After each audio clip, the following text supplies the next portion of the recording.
Hey everyone, we are back. This is Rose McGowan's audiobook called Brave. If you haven't heard it, I suggest you go listen or go buy the book and read it. Either way, but William Heck, you can see down here below, has it on their channel, and it's 7 hours long and it's free. This is the clip that I wanted to play because I relate to it so much. As, when I was 12, 13 years old, actually I was about 11 when I started developing breast, and like Rose says, you go from getting no attention to then you have these breasts, and then it's just constant attention, unwanted attention. But listen. Really, that was the reason. It was my body and my face. I had developed a chest almost overnight. I felt embarrassed and ashamed. I felt like I was leading men on just by existing, just by having these appendages. It got so I couldn't walk a city block without men honking, wagging their lewd tongues through their V-split fingers. That's when a new form of disconnection happened for me. I disconnected from the me that I always knew and became two selves. One self was internal, and the other self external. One of me became two. I didn't enjoy the attention because it made me feel dirty. I wanted to see what I could do about it. I went to the Seattle Public Library and combed through medical books researching breast reductions. The surgery looked terrifying, not like I could afford it anyway. The other half of me asked, why does a man's desire supersede my right to dignity? What makes certain men think their perversions are more important than a girl's right to exist as a free human in this society? Eventually, I figured out that I needed to be like the sad carriage horses that walk with blinders on the side of their face. Otherwise, I was giving my energy away, acknowledging. But I totally relate to that because when I was about almost 11 years old, there was a boy that went to school with me who always constantly aggravated me and would harass me nonstop. And then when I was 11, a little bit after I turned 11, anyways, I had started developing breast. This boy, all of a sudden, would not leave me alone. Every day, on the bus, at school, on the way home from school on the bus, every day on the playground, it was, can I touch him? Can I touch him? Can I touch him? Let me touch him. I want to touch him. Let me touch him. This boy was like 15 or 16 years old. Now, the school that I went to, it was, like K through 8th grade, and the high school. So we were always mixed, younger kids with older kids. But this shit would constantly aggravate me. I would tell the teacher, she would say, boys will be boys. That's what we always heard. Boys will be boys. That's why I'm trying to share awareness nowadays. That's why I started a channel. That's why I have my social media, because I want to share awareness and inform people that nobody should be touching anyone else. No matter if you're male, female, does not matter. If they don't want to be touched, don't touch them. If they tell you don't touch them, don't get near them. So when I was 11, this boy who was I think he was about 16, and one of his friends caught me at the football field one day with one of my friends, and we were walking on the back side of the school trying to get over to where the parents would pick the kids up. And right when we get behind where the bathrooms are, he pushes me in the bathroom, in the boys' bathroom. And at that point, he assaults me in many different ways. He pulls my shirt up, he gropes me, he forces me to the floor, he tries to pull my pants down, he eventually gets my pants down. His friend is outside holding my friend. Teachers, people, all kinds of people are out walking around. Nobody comes in even though I'm screaming, nobody. Once I finally get away, after this boy has violated me in so many ways, from putting his fingers in me, to trying to force oral sex on me, trying to do oral sex on me, pulling me, pinching me, squeezing me, trying to flip me over, me fighting back. I kick him in the balls and I try to run away and he grabs me again. It's not like you see in the movies where you can just, kick a dude or hit a dude and they just fall down. That's not always how it is. It didn't work. So once I finally get away, my pants are torn to the point that they're hanging off one of my legs. My friend who was standing outside, that boy had already left, and she was still just standing there because she was scared. She had stopped 2 different teachers. And you know what they say? Boys will be boys.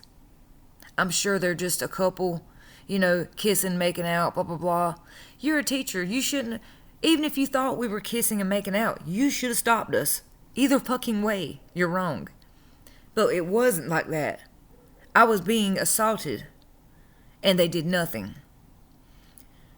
When we would report things as females, if we would report that a boy had done something to us at the school that I went to, it was said boys will be boys. They'd get a slap on the wrist, especially if they were an athlete. When you see them movies on Lifetime Channel about the football players getting away with shit, that's how that school was. If you were a cheerleader or a football player, you get away with whatever you wanted.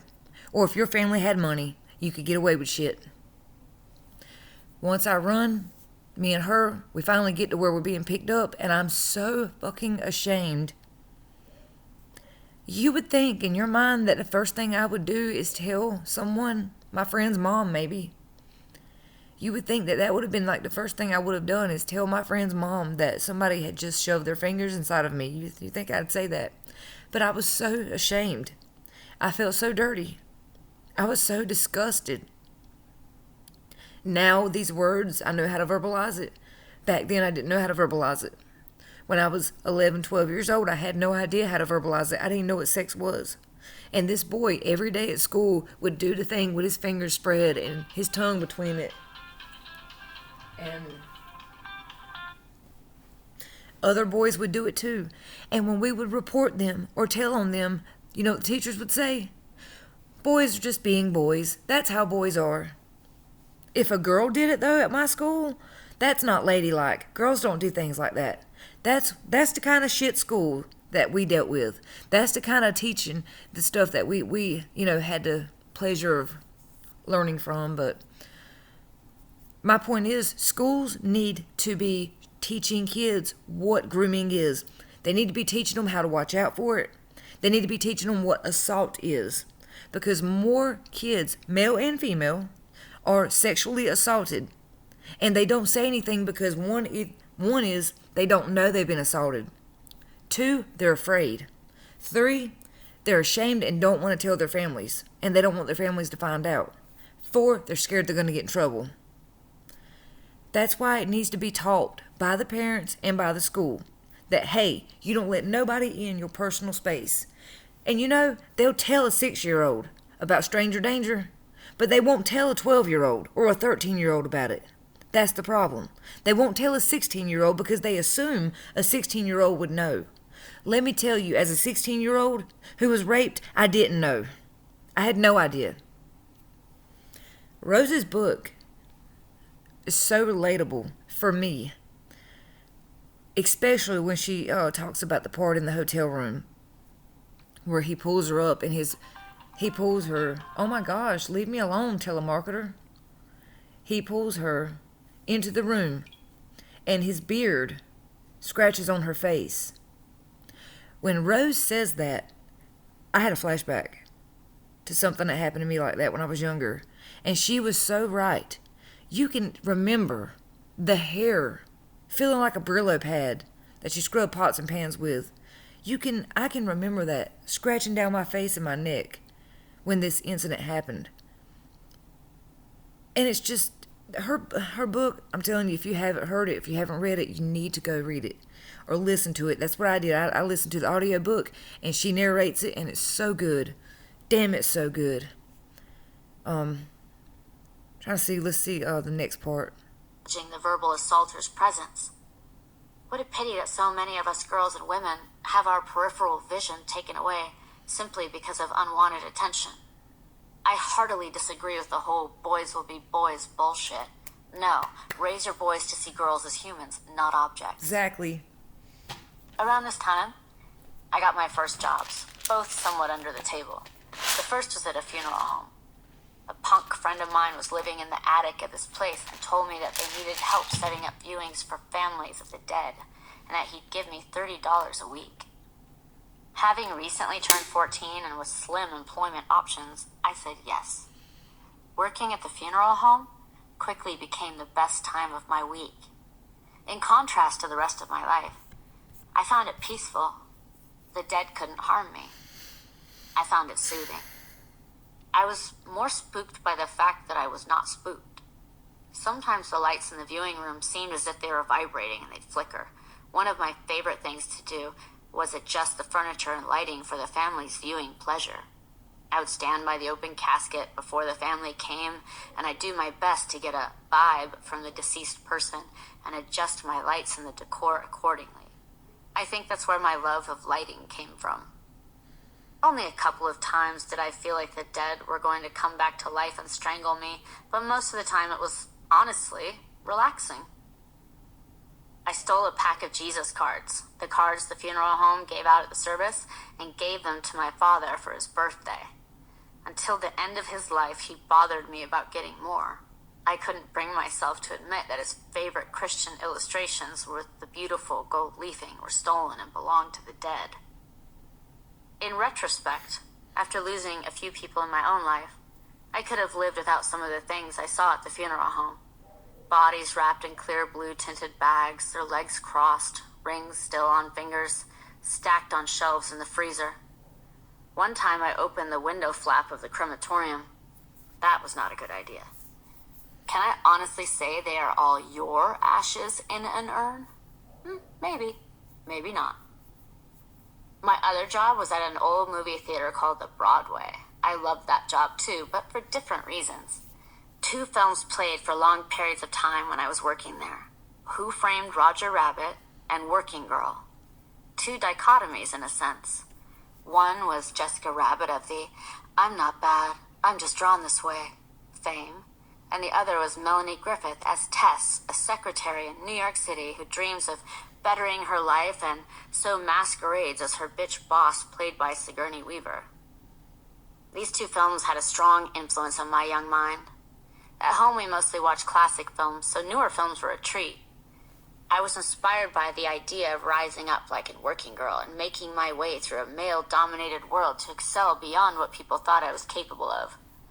With Jessica Rabbit, I realized that not only were our bodies shaped similarly, she helped me realize I love to sing. On matinee days, when there were 1 or 2 people in the theater, I'd go into the darkness of the aisle, put a flash... I'm going to pause it there because I'm not trying to take all their content. I just wanted to share a couple of the clips that I really enjoy. But that was another one. And again, the channel is called William Hecht. The last name is Hecht. If you enjoyed this, go watch it. Go subscribe. Go to Rose McGowan's Twitter. She has the whole thing on her Twitter. And all I can say is thank you, Rose, for writing this book. And thank you, William, for sharing this so we could all hear it. Thanks for watching.